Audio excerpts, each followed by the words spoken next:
Hey guys, what's going on? My name is Nathaniel Tapia. This is the first episode of the Interview Room. I'm here with Miguel Cardenas. Say hi. Hello, everyone. And he's going to be one of my first interview people, the people I interview. So, how was your day today? So far, so good. I feel like we had a good service and had a good lunch. I think I'm doing good, man. What you eat today? A little bit of a lot of stuff. Specific kind of food or just... So I went out to eat with Jacqueline, and she had something prepared, and then she said that she was craving a little bit of Burger King fries, so I went and got some fries, and like I said, I mean, a little bit of a lot of stuff. Man, that is a lot of stuff. How much did you eat? Like Amounts? amounts? Oh, come on, I mean, you know me, dude. I like to eat. He says he eats a lot, but in reality, he eats a lot. Yeah. And then he says he goes to the gym for some reason. I mean, gotta get fast metabolism. And I mean, I'm a big guy too, so gotta keep up. Okay. Well, this is going to be the first episode of the Interview Room. Like I said before, I have Miguel Cardenas here. I'm going to be interviewing him. So, you ready to do this? Yeah, man. I mean, I'm a little bit nervous, but I'll be okay. Okay, so Hopefully. today we're going to be talking about the topic of relationships. It could be relationships with a person, a friend, your family, or even an acquaintance, but most importantly, a relationship with God. So, I'm just going to give you a variety of different questions. Hopefully, if you don't know the answer, that's fine. We could skip to it, but I told Miguel, hey, Miguel, do you want to be part of the interview? He's like, I'm kind of nervous and everything. And before we did this, he said that he had butterflies in his stomach. Yeah, you see, I like to be prepared for things or, know what's coming, but the unknown is a little scary to me. Well, that's the best part. That's the best part. But, I mean, I did tell you, what was it, Saturday? I told you Saturday. Yeah. If No, you Friday. wanted Friday. It was Friday. Yeah. I told him Friday if he wanted to do it Friday, but he was like, I'm not prepared or anything like that. Yeah, I don't know. I wanted to see like a transcript, of like questions and stuff, and just I don't know, man, just to be mentally prepared for everything. But I mean, let's do this. All right. First question that I'm going to give you is, how can faith strengthen relationships and marriages? How can faith strengthen relationships and marriage? Okay, so to start off with, you do know that the three strands, that's the rule. So it obviously in every relationship or a marriage, it has to be you, your spouse, or the person that you're in a relationship with, and God. But at the center of that, God has to be there, because otherwise, you're just going to drift. The further you drift away from God, the further you're going to drift away from the person that you're supposed to be with. Okay. Let's say, for example, somebody explained it to me like this. It's God at the very top. It's you and the person that you're in a relationship with. So the closer you get to God and the closer this other person gets to God, the triangle is getting closer. So, like you're closer to the other person, to your partner, and you're closer to God. Okay. So the closer you are to God, the closer you are to your partner. Okay, that's good. Do you have any like real life experiences with any of that stuff that you want to give out to the people? I mean, honestly, I feel like I am in a very happy and healthy relationship where we both seek God equally. Okay. And I mean, just the more I seek God, the closer I get to him, and I feel the closer I get to her as well. And her too. I mean, the more she seeks God, the closer we get, because we start talking about, a lot of things that happen outside of the natural world. And it's just like we get into deep conversations. Sometimes, I mean, we'll be talking at 2 a.m. and we're just like, did you see how this person was acting and like how God used this person and stuff like that? So, I mean, it gets very interesting and very fun. Okay, so like a kind of like a Christian gossip Yeah, I mean, type yes, in a way. kinda Yeah, thing. but at the same time, it's like a very like happy moment, because like you get to see how God uses your partner. Yeah. And that's very Okay. fulfilling, man. Okay. And another question is another thing for same question, but with family. With family. With family. Okay, so can you like word it out a little bit better? Uh, Family, faith, or what exactly? How can I'm gonna just repeat the question, but I'm gonna rephrase it. How can faith strengthen family? How can faith strengthen a family? I believe that there being a non-believer in the family can sometimes be a little bit hard. And whenever everybody, the whole family is united, you see God, he built the family, you know, he like created the image of a family. And the point of it is for everybody to be united, you know, the father, the mother, the children. And if one of them is a non-believer or is against their faith or against the rest of the family's faith, that can be a pretty big burden to carry. That can be a pretty big burden to carry. Especially, I see it like a father and a mother. Their responsibility is like their children's spiritual life falls on them, falls on their shoulders. So if one of them is like not a believer, that can be very hard for like a mother or a father. Okay. Nice question. Nice answer. All right. Let's see. The next question. Let's see. Okay, the role of forgiveness and grace in sustaining a healthy relationship. Okay. Forgiveness and grace. This goes back to what I said in the first question, that the closer you are to God, you also become more understanding. And I mean, God tells us to love our partner like God loved the church. Well, husbands to love their wife as God loved the church. And God gave his life for the church. So that means literally you have to be willing to give your life for your spouse or for your wife. And that means also taking care of them, not only physically, but emotionally. And by taking care of them emotionally and spiritually, you have to be graceful. You have to learn and be patient as God was with the church. You have to be merciful. You have to be, you know, understanding. Okay. Nobody's perfect. Okay. This is just another one that top of my head. Forget that. Let's see. How would you say? That's why. I was just giving the background. Okay. How would you say? I know, like nothing's gonna be perfect, in general, nothing other than God is gonna be perfect, and in your life, you may say that something in your life, oh, this is something perfect. Oh, but in reality, it's not. Okay. Let's say see if I could just word it correctly, or see if I can put it correctly, because it sounded better in my head. Let's say for you, your relationship with your family. I've seen you and your family, specifically with your cousins, your tias, your tios, abuelas, you know, everybody who comes to this church. Y'all have a really, really great connection. Y'all like have a really great relationship. And how would you, in fact, place that in like a really godly relationship? Okay, so for starters, I think that all my family that you know of, we're all, you know, we grew up here in church. So I feel like that, for starters, is something that really brings us together. You know, like going to church since we were kids, you know, going to Sunday school when we were kids. I mean, some of my cousins and family, like, are up here in the worship team as well, or were. And, you know, all that, you know, working around here, that really brought us together. And also we understood this concept, like none of us are perfect. Like you said, nobody's perfect. But at the end of the day, family is family. And you might have arguments, you might have like different ideas and stuff. But I mean, family's family, and we always got to be there for each other. So I think that the church really has been something that really has brought us together. Okay. Let's say, okay, next question. Ever since you were little, were you always that type of person who always wanted to have, let's say, a relationship with God? I mean, even though you did grow up in a God-based Christian family, were you that type of person who, I want to learn about this, or it took some time for you? Like later on the years that you're like, this is like growing into me, like this is like actually something really interesting that I want to learn about. So around, I would say, what age did you start feeling that like, I want to have this relationship with God, knowing that he died for me and he paid a price. He paid a price for it to have this eternal love for us. Okay, so I'm going to be very honest with you, man. I mean, whenever I was a kid, I was crazy about coming to church. I loved it.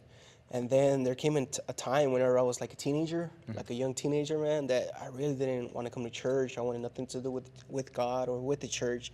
And I wasn't necessarily doing like bad things, but I wasn't in the right path. But I mean, I knew it. I had a friend of mine that Kelvin. Him and I, like, we weren't doing bad things, like parties and stuff like that. No, we Yeah. never really were like that type of people. But we just weren't like on the right path with God. And we would always talk about it. We had like deep conversations sometimes. Like me and him, we were really close, and we would say to each other all the time, we're like, man, like, who are we fooling? Like, we can't even fool ourselves. We know that our destiny is to be in the church and to be part of the ministry in one way or another. Like, we knew, like, in the back of our heads, like, our family is our families are both church-based families, and we knew where we were going to end up. I feel like we kind of, like, refused it a little bit at first, but then whenever I was, like, maybe 20 years old, that's when I started actually, like, waking up and thinking, I said, hey, I mean,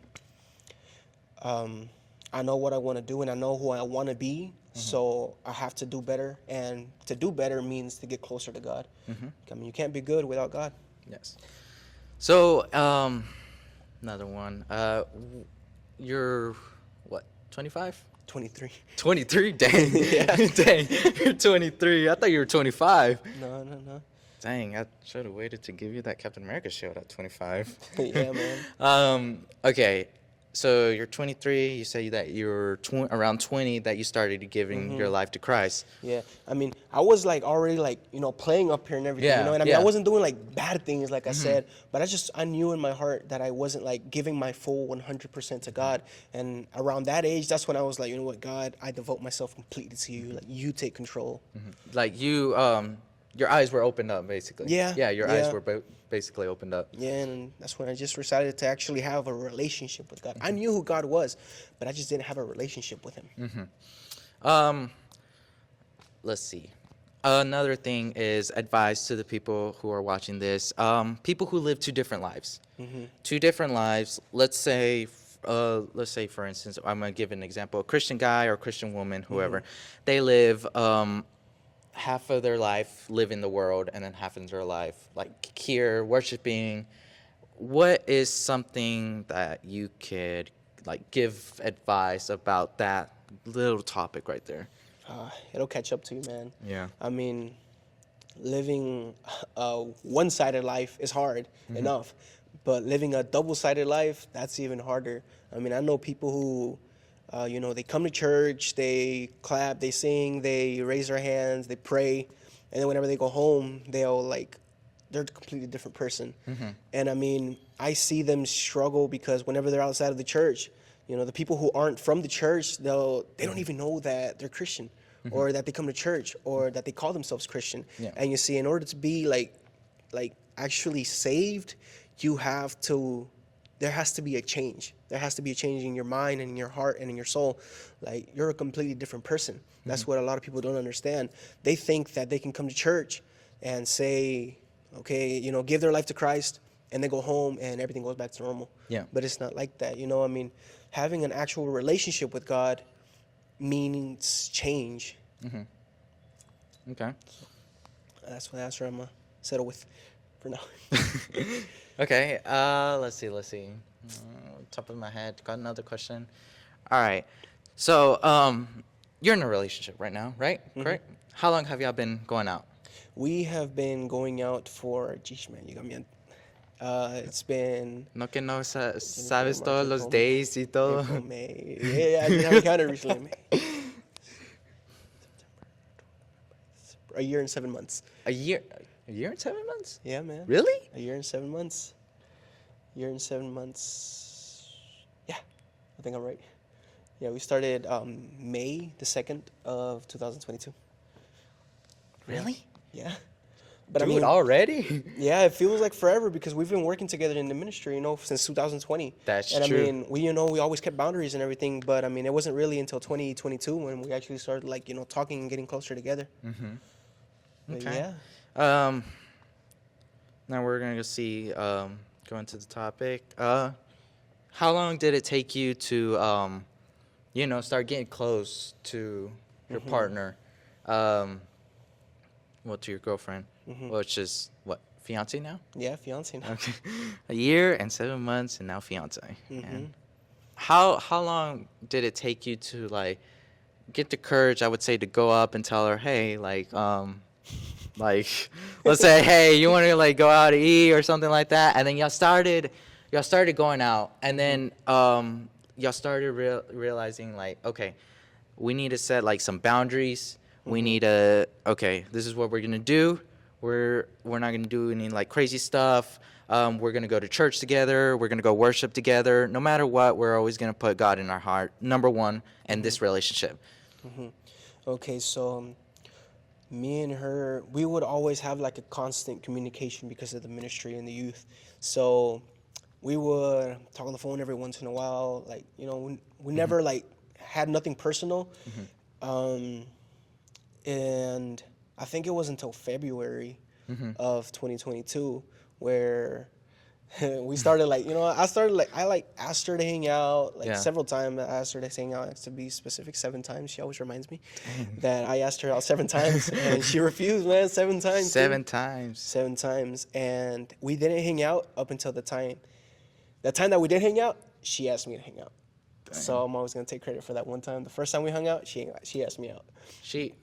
First time you Yeah. asked her, she told She refused. Second She- time refused. she- Third time refused. she Fourth was- time refused. Fifth, seventh, until, fifth, sixth, seventh, until the and 7. yeah, She asked you, or you asked her? Or no, she asked me. She actually said, "Hey, so after this certain game, you wanna hang out?" Dang. And I was like, "Yeah, sure, let's Dang. go out." Okay. dude." Yeah. Okay. So 7 times she refused me, man. And were you expecting that 7th time? I mean, 7 times a charm or something like that? Not really. Dude. I mean, like I said, the 7th time she refused too. Yeah. Oh, she did? Yeah, I asked her out 7 times, and I mean, I don't even know if I was gonna go for 8th, but she asked me to hang out and stuff.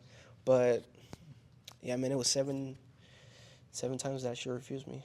Okay. Dang, that's hard. I just didn't get the hint. No, but hey, I mean, here we are. Yeah. Yeah. So, I would say that answered part of my question. But how has God brought y'all two closer, and well, closer also to Him? Okay, so like I said previously, we met through the ministry. So we talked, not gossip, but we talked a lot about working with the youth. What can we do to help the youth more? And so I guess our equal interests, we shared a lot of interests. So I feel like that was working with the youth is what really brought us together.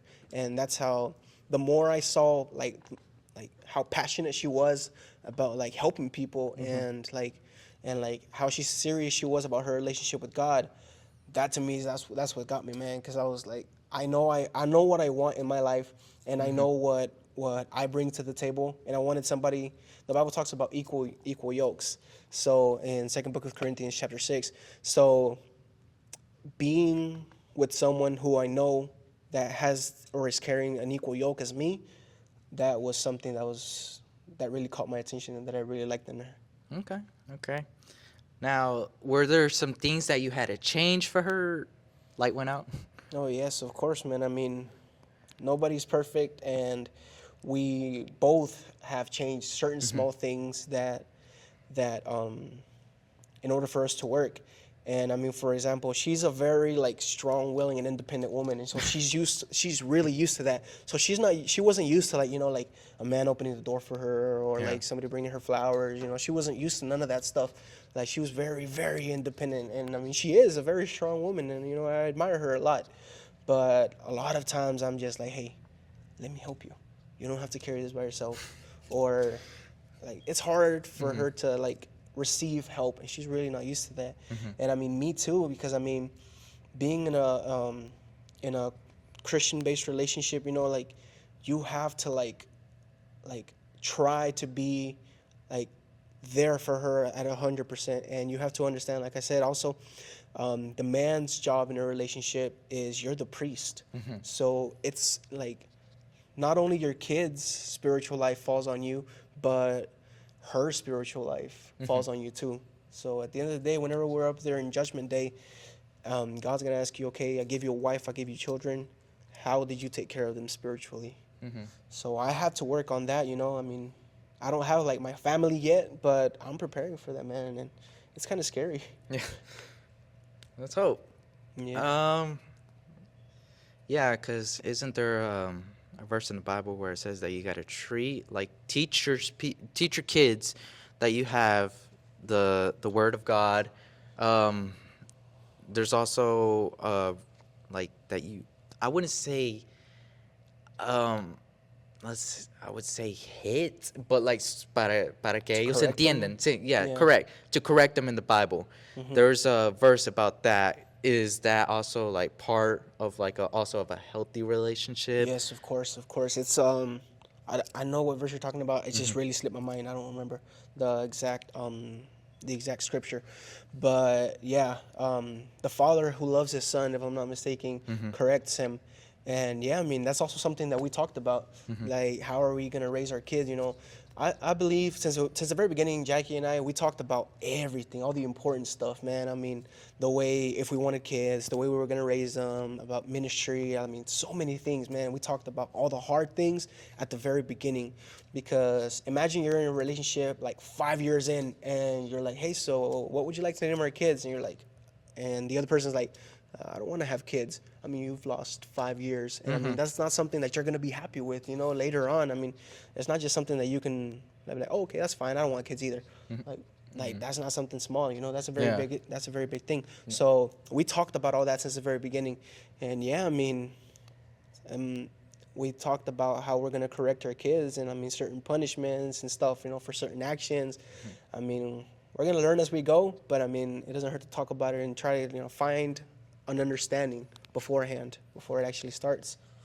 Okay, not bad. um, there's just one question.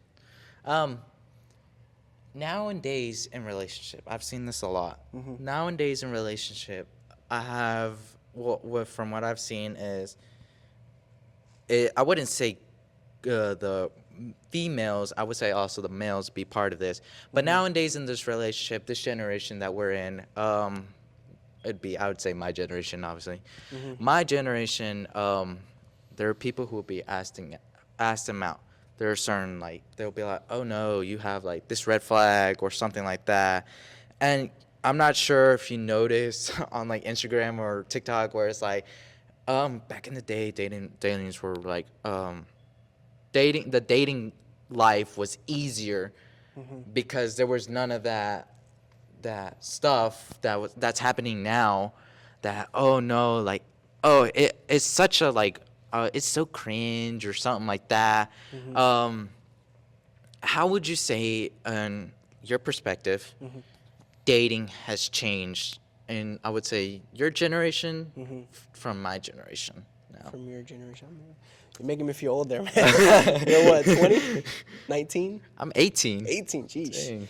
Beat you by Man, now you're 5 years. making me old. No, I beat you by 5 years. So I do think that our generations are like very, very far away from each other, but it has changed. And I think that dating has become harder because a lot of people, they don't know what they're looking for. Then they just feel like, oh, I want to be happy, or I want somebody who makes me smile, or somebody who like makes me feel happy. But that's not really what we're supposed to be looking for. I mean, obviously, you know, yeah, feeling happy, but you see, emotions, they're not always going to be there. But in my generation, I think relationships were a little bit longer than they are in yours. But then again, I mean, there are some relationships that are like people your age that have been together since like elementary school or something like that. Oof, Yeah. I know people. Yeah. I know some people. Yeah, me too. And I mean, in my generation, I knew guys or girls that dated 10 people throughout a year. And then I know, and then again, I also know some relationships that they've been dating since they were little kids. And I mean, they didn't even know what a relationship was. Yeah. But they would say they're boyfriend and girlfriend. Yeah. But I mean, I don't think it's changed much, but it has changed from my generation to yours. Yeah. I mean, I can't really give you like a conclusive answer exactly. I mean, that's fine. That's a good response. That's I mean, a hard I one. wasn't expecting like something big or wordy, stuff like that. That's a hard one, man. Yeah, man. Yeah, I mean, I kind of understand that nowadays. From what I've seen, Yeah. I Uh, think I think that the longer that the more time passes, like it's just gonna get worse. yeah, it's gonna Honestly, get worse. because I mean, like grandparents' generation or like great grandparents' generation, you know, I mean, it was like I think it wasn't like perfect, you know, but it would be a lot less. You would hear a lot less like scandals in Yeah. relationships than you do now. Yeah. Yeah. Yeah, it's getting a lot worse. Man, I kind of wish I could go back in that time and enjoy that like dating life. Yeah, Yeah. yeah, man, me too. I've always told my sisters and my parents, they know that I'm a big fan of like the 50s era. Like I the old like it, school. man. Yeah, Like the I old like school. it, man. I mean, like the cars for starters. I mean, you know, Oh, of I like course, classic of cars. course, of course. Yeah, I mean, I don't know, man. I mean, it was just a different era. It literally feels like if it was from like a different universe. Like whenever you see it on TV or you hear it from your grandparents, like their stories and stuff. I don't know, man. It seems like it was a good time back then. Then again, then people thought that now in years there was gonna be flying cars, Oh yeah, and I mean there are some, no, but it's a different world. yeah, it is. It has changed a lot though. Technology, medicine, stuff like that has changed. Yeah, and I mean also relationships as well. I mean Yes, that also. family. I mean, I feel like right now, now that we're talking about relationships, I started thinking about family relationships too, and a lot of the people that like the adults or fathers now, I was actually just thinking about this the other day. You know, they grew up in a way harder and a way like more difficult world than we're growing up with. Like for example, I mean, how many parents are like I think you hear this quite often where a lot of people they saw their fathers like hit their moms. Like really bad, Yeah. like you know, like that it was like a consistent, you know, Yeah, something yeah. consistent. That was like their normal, and I mean nowadays I think you see that a lot less. I mean you still see it, but it's a lot less. Less. So those kids that grow up seeing that, they are like they're like wanting to be the change, Yeah, you know, they're- and for with their children. Yeah, with theirs. Yeah. Yeah, I see what you mean. Yeah, and I mean, we're the like the following generation. Like we see our parents' mistakes, and I mean, you know, we might think like, oh, my parents weren't perfect, but they were a lot better than their parents. Yeah. and they were a lot better than their parents. Like the more like you go Back, back, the more like, back, it yeah. seems to get a little bit worse. Yeah. but which is hard because to understand because you know we think like, oh, back then relationships were better, Oh yeah. but I mean, if you really think about that, like it gets. I don't know, man. It gets confusing. Yeah. Okay. Just a little something to think about. That's not bad. Back to that little topic that we were talking about now in this generation, that how dating is now is a little bit more difficult. At this like little thing, I get this a lot. I don't know why, but I get this from my friends, and they tell me that I'm more of old school. I Yeah. don't know why I get that, but they said that I'm more of an old school. I had a couple friends that were saying, "Yeah, man, you just all you have to do." Like they were trying to give me advice, but I took it like, no, that's not the way like you're supposed to do it. They're always like, "Hey, you always hit them up," or just be like, "What's up, girl?" or just by "Yo, shorty," or something like that.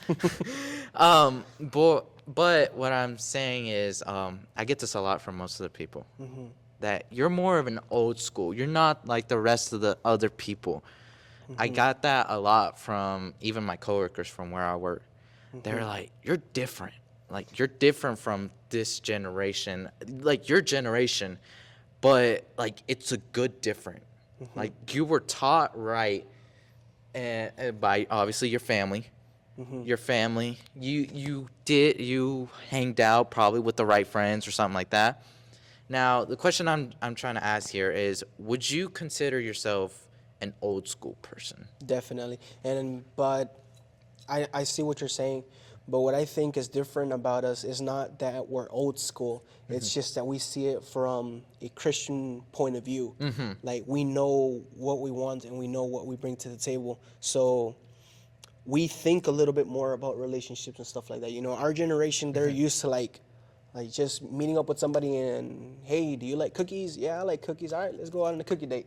Like, no, man. I mean, the point of dating is coming out like is marriage. Yeah. The point of a dating is Date to marriage. exactly. So I mean, you have like if we don't see something, if we see something in the other person that you don't want to that can't catch your attention, that doesn't get our attention. So Yeah.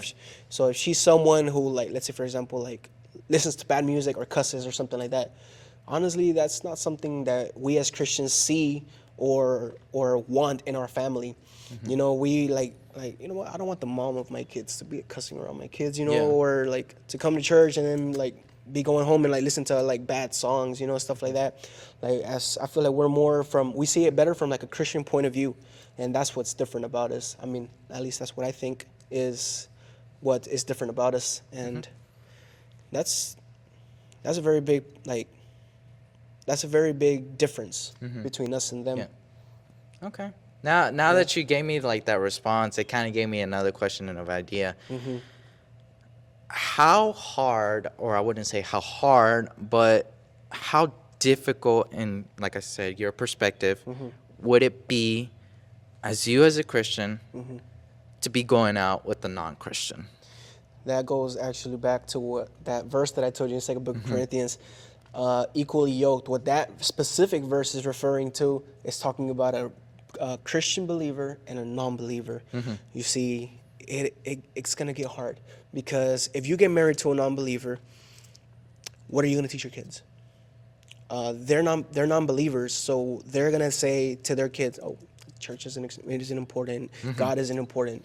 Yeah. But you have your values, and you have these things that you have to do as a Christian parent, like correcting your kids and what's right and what's wrong. Like, for example, like not letting your kids like hang out with a bad crowd that Yeah. is a bad crowd, stuff like that. I mean, your parenting is going to come very difficult, and also in marriage, that's going to come very difficult, because a Christian person and a non-Christian person, even if they're adults, if they're around the same circles or the same worlds, or maybe even morals, they're still going to have very different points of views. And that goes back to also, like, if you're not equally yoked, there's no way, like, if you get closer to God, your spouse is going to stay down here. So you get closer to God, but your spouse is over here, and you're going to get, like, driven away from your spouse. Yeah. I mean, it's just everything. It's a whole different world. It's a whole different, like, I mean, you can't come to agreements. Like, you're going to have to go, you want to go to church on Sunday mornings, and she wants to go hang out or something like that, or vice versa. He doesn't go to church on Sunday mornings because he was drunk Saturday night. Yeah. I mean, that's a very hard relationship. I've seen a lot of relationships like that, man, and I mean, they usually don't work out, or if they do, I mean, it's sad. Yeah. It's really sad. Okay. I was going to ask you another question, but it's probably going to give me the same response that you gave me. Or go for it. I got this a lot from my mom. She had told me, she's always like, mijo, watch out. Well, I'm gonna translate in English, but she always says, watch out for like non-Christians, as you were saying, because if you do date a non-Christian, they could bring you down with them. Yes, I've seen a lot of relationships like that, man. And I'm going to tell you this too. 9 out of 10 that I've seen, the non-believer pulls the believer away instead of vice versa. You might think like, oh, God, I'm going to bring them to you. Like, just let this relationship work. That ain't going to work, man. Yeah. I can almost promise you it's not. Like, it's because, let's be honest, to the flesh, everybody's flesh, but to the flesh, the non-believing world is better. But like in your spirit, you know that that's wrong, that you can't be out there. And like I said before, like you're just gonna have too many differences and different opinions about everything. I mean, even morally, I mean, let's go like what about like in abortion, or like a lot of different topics, that they're like, those two minds, they crash. The believer and the non-believer world. I mean, there's too many topics, man, and too many differences to even make a relationship work. Okay. Yeah, I don't know why, but it sounded like a Hallmark. It sounded like a Hallmark.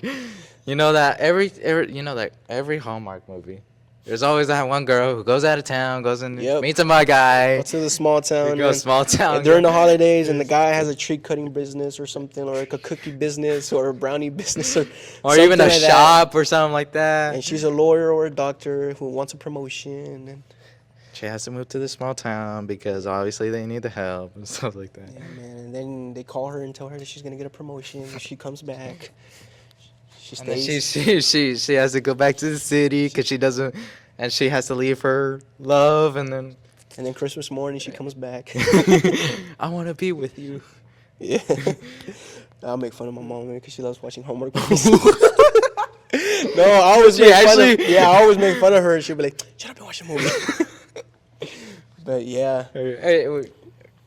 More like K-dramas, right? Yeah, man. Oh, my parents love watching that. Yeah. I don't know why. It's just so. My dad and I, we're like Yeah. the whole time we're like, oh, that's the girl's gonna fall in love with him. She'll be like, shh, just watch the movie. And we'll be like, oh, look, watch, she's gonna come back. She's gonna come back. Like, we're just spoiling the whole movie, and me and my dad, we're just laughing. I mean, that's how it goes. They're just too predictable. Yeah, it's too predictable. To every Hallmark movie, every K-drama, every whatever, just every drama movie, you already know. Guy's gonna come back, or the girl's gonna come back. They left, or they're gonna break up with their old girlfriend or boyfriend. Yep. Vice versa, but. And they have a kid. And, you know, the people that from the small town. Oh, yeah. They have a child. They have a child. Their mom or their dad died in a car yeah. accident or something like that. Yeah. Got shot, Yeah. died in prison probably. Like, they went a bit too far. Hey, who knows? Sometimes that's how they are. Yeah, man, but they're too predictable. But I mean, yeah. anyways, going back to relationships.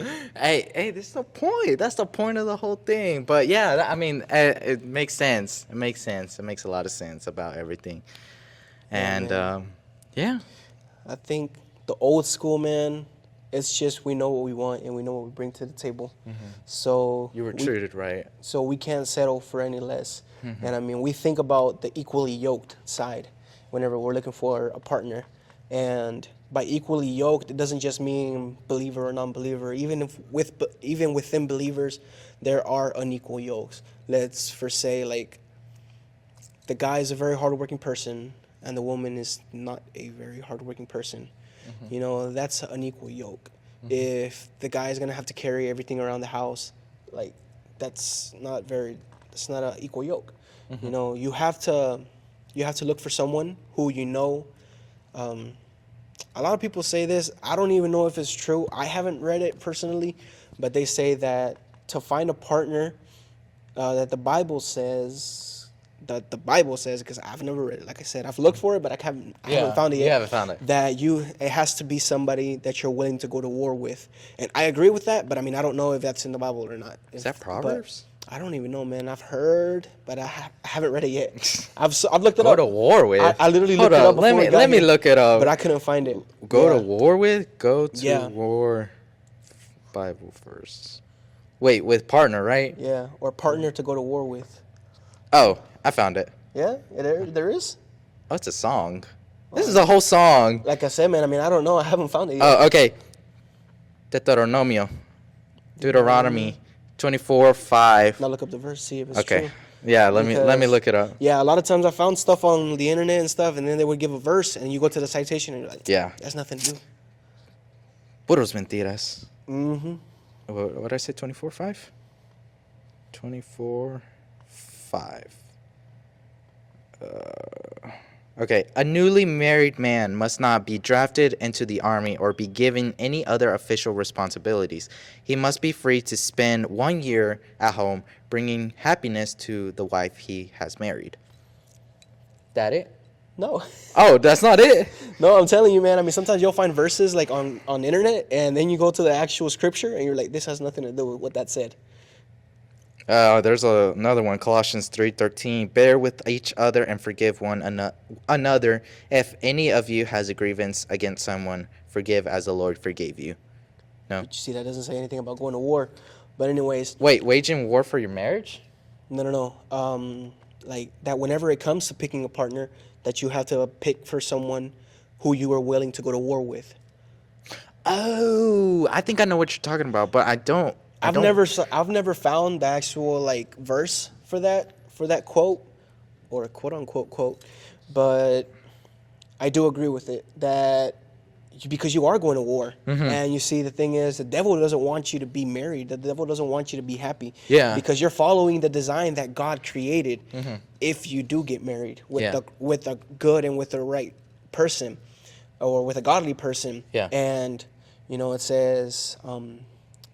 Like it talks about the virtuous woman, and talks about whoever finds, who's ever found a wife, they have found a great thing, a lot of great things that it says on the Bible about like finding a woman and stuff. But I think that you do have to look for someone who you're willing to go to war with, because you are going to war with that person, and you're not going to war with that person like against them, but you're going to war with them. You have to find somebody who's going to have your back 24/7, no matter what. Yes, and you have to like just find the most like you're never gonna have like everything common ground. Like you're never gonna be like in accordance with in everything, or in agreement with everything. But as long as you're in agreement about like the important things like finances, beliefs, children, and like all these different things that you're gonna work within the marriage, like that's what matters, dude. I mean, I'm a very non-confrontational person. Like, if I say, okay, well, we can paint this wall blue, and she says, no, I want it red, I'm like, all right, that's fine. Like, I don't care, But as long as we are in agreement in the important things, that's all that matters, man. And the important things, by important things, I mean, like, the big important things. Like, but you have to talk about it, like, at the very beginning of the relationship, man. And make your intentions clear. It's just... a lot of people play too many games, man. Yeah. Nowadays in our generations, sadly. Yeah. That's sad. Still thinking about that verse. I don't know why. I don't know what citation it is. Like I said, I mean, like Cita Bíblica, I don't know it. But I know. I've never read it. I've heard of it. Yes. I've heard of it before, but I've heard about it on TikTok, on Facebook, seen quotes on Facebook or stuff, but I've never actually seen somebody say the actual like verse. So that's what kind of like throws me off. I think it was a TikTok, because what I'm looking here is a TikTok and stuff like that. Yeah, because like I said, I've never read the verse, and I've never seen anybody who quotes that say the verse. Yeah. So that's what like I'm like, I don't even know if that's in the Bible. I mean, I do agree with there's some that's saying waging war for your marriage. So I would say basically that's you'll do anything in your power. You'll like fast. You'll start reading your word, the word more, in order to keep a healthy relationship. You have a relationship with God. I mean, I've heard of that, and I heard of that quote what you're talking about, but I forgot what that one is. I think it was a TikTok. I haven't forgotten the verse because I've never seen it. Yeah, I've never seen somebody give the verse. Yeah, so, but I do believe. I'm guessing it was just somebody like kind of giving. It does make a lot of sense. Their own words, yeah. Yeah, and I am in agreement with it. I do think that it's something very important to find somebody who you're willing to go to war with. That's is going to have your back 24/7. But I've never seen the verse myself, man. Like not with my eyes. Well, I think that's everything. Do you got any more you want to give out? Oh man, I mean, I think I hit the important points that I wanted to hit. And I mean, if you're out of questions and I'm out of words, I'm out of answers. Kevin, you got anything in the background? No, he's got. Well, I think this is gonna be the it for episode 1. Topic: relationships. Yeah, I'm running out. I think I kind of do, but then again, I like the flow. Let's go with the flow. All right. But yeah, no matter what, try to be, like I said, healthy relationship. God be in the center of everything. Equally yoked. What was the verse? First Corinthians? It was in Second Book of Corinthians, Second book. verse 6. I mean, chapter 6, verse 18, I think, or 8. I don't remember exactly, but yeah, chapter 6. I'll help you out. I left my Bible over there. Let's see. You said 2 Corinthians, verse 8? Chapter 8. No, chapter 6. Man, you made me forget. Chapter 6, verse... I'm nervous, man. I forgot. Why are you nervous? Mm-hmm. Verse 13, you said? No, 18. I think. What does that say? 18? Uh-huh. And I will be there, your father. That's not Nope. It says, do not... Wait, what version do you read it off? King James. Oh, you old school 1960, yeah. King James. You said chapter 6? Yeah. Let's try 13.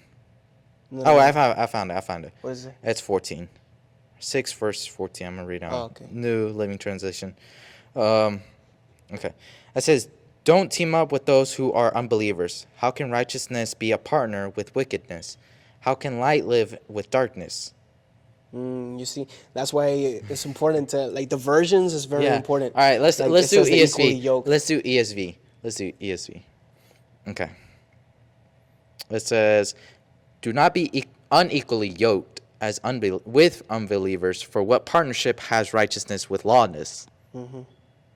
Or what fellowship has light with darkness? That one's better. Yeah, I like that one better. But yeah, man, it's just the equally yoked part, Yeah. you know, that's very important because that's what it covers a variety of different subjects, like different things.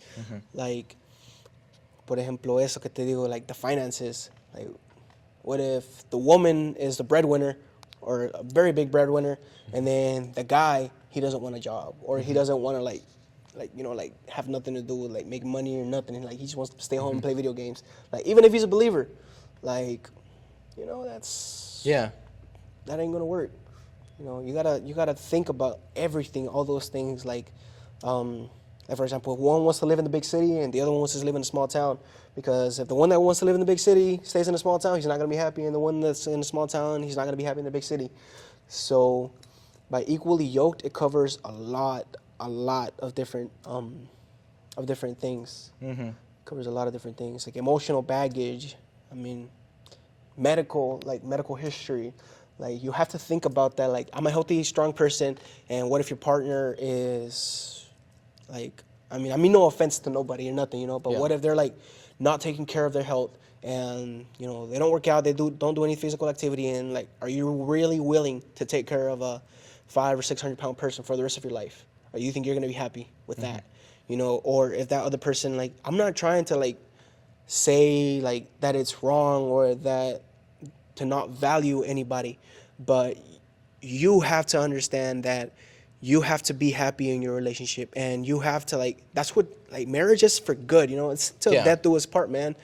But I mean, if the person you're gonna marry carries an or lives an unhealthy lifestyle, what if they only last you like, or they like don't take care of their health and they're gonna die in like 5 years? Like, is that something that you're willing to go through? Like something that you want to live with? Like, I don't know, man. But I mean, I'm not saying like, oh, don't marry somebody if they're not gonna live a long life or if they're not carrying a healthy lifestyle. But like, you have to look at everything equally yoked, man. Everything. Yeah, everything.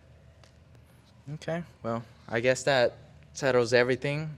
We finally got to all the topics that we wanted to talk about. I'm running out. I think that was my last question for good, for now. But yeah, guys, we're gonna be doing this constantly. Episode 1, you know, we'll give topics. Episode 1, relationships with Miguel Cardenas. Thank you for having me. Yeah, no problem. But yeah, well, this is gonna be everything, guys, and well, I guess that's it. That's all, folks. Like how Porky Pig says, that's all, folks. And well, have a great day, guys, and hope y'all enjoyed the video. That was long. That was long. What does it say, bro? I couldn't read.